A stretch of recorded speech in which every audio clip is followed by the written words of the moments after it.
కాంగ్రెస్ పార్టీలో నన్ను పాయల్ శంకర్ని చేర్చుకోమని.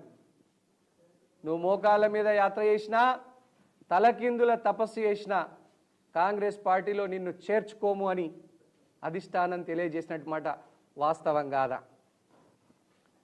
పాయల్ శంకర్ అంటేనే కబ్జాలు, రౌడీయిజం, బెదిరింపులు గుర్తుకొస్తాయి.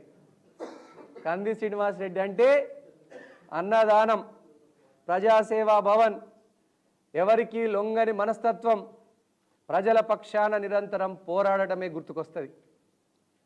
బిడ్డ పాయల్ శంకర్, నీ చిల్లర డ్రామాలు కట్టిపెట్టు. ఇంకోసారి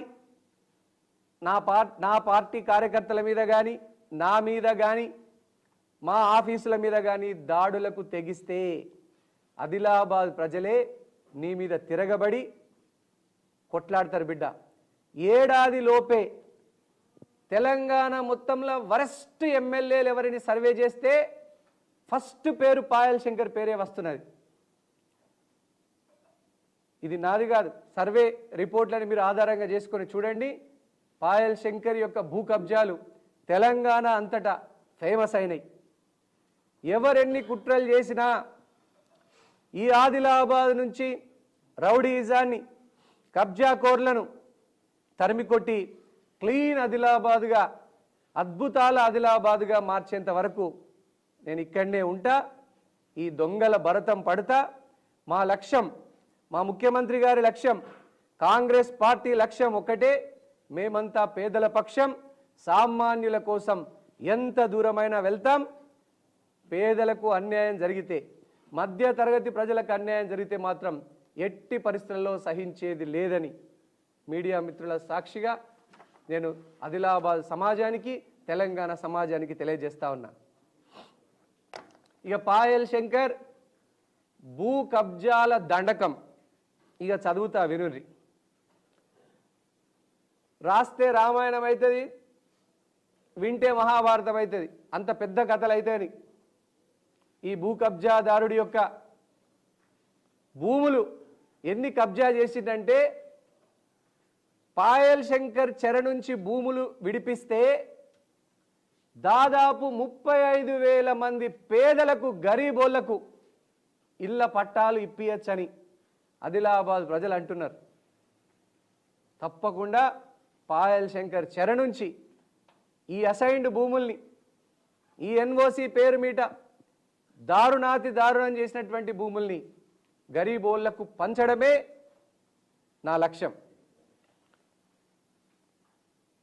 సర్వే నంబర్ 2/3/1/1 రిమ్స్ వెనకాల ప్రభుత్వ స్థలం, ఎలాంటి డాక్యుమెంట్ లేకుండా డిఎస్ పెండింగ్లో ఉన్నదాన్ని పాయల్ శంకర్ నువ్వు ఎమ్మెల్యే అయిన తర్వాత కంపౌండ్ వాల్ నిర్మించి నువ్వు నీ వ్యాపార భాగస్వాములు కలిసి 4 ఎకరాల భూమి, 110 కోట్ల విలువ చేసేటువంటి భూమిని కబ్జా చేసిండ్రు.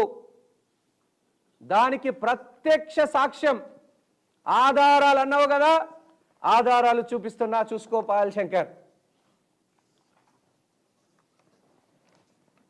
ప్రభుత్వ వెబ్సైట్లో గవర్నమెంట్ ల్యాండ్, ప్రొహిబిటెడ్ ప్రాపర్టీస్ కింద ఉన్నటువంటి ఈ 110 కోట్ల స్థలం, 110 కోట్ల స్థలాన్ని పాయల్ శంకర్ మైనింగ్ పేరు మీద రిజిస్టర్ అయిన మాట వాస్తవం కాదా? 110 కోట్ల స్థలం ఇది. ఆదిలాబాద్ పట్టణంలో మధ్యలో రిమ్స్ వెనకాల ఉన్నటువంటి భూమి గవర్నమెంట్ స్పష్టంగా మెన్షన్ చేసింది, ఇది ప్రొహిబిటెడ్ ల్యాండ్, ఇది ప్రభుత్వ భూమి, దీన్ని అమ్మడం, కొనడం నిషేధం అని చెప్పిన తర్వాత నువ్వు ఎవరెవరికి లంచాలు ఇచ్చి పాయల్ శంకర్ మైనింగ్ మీద ఈ భూమిని 110 కోట్ల భూమిని రిజిస్ట్రేషన్ చేసుకున్నావు పాయల్ శంకర్.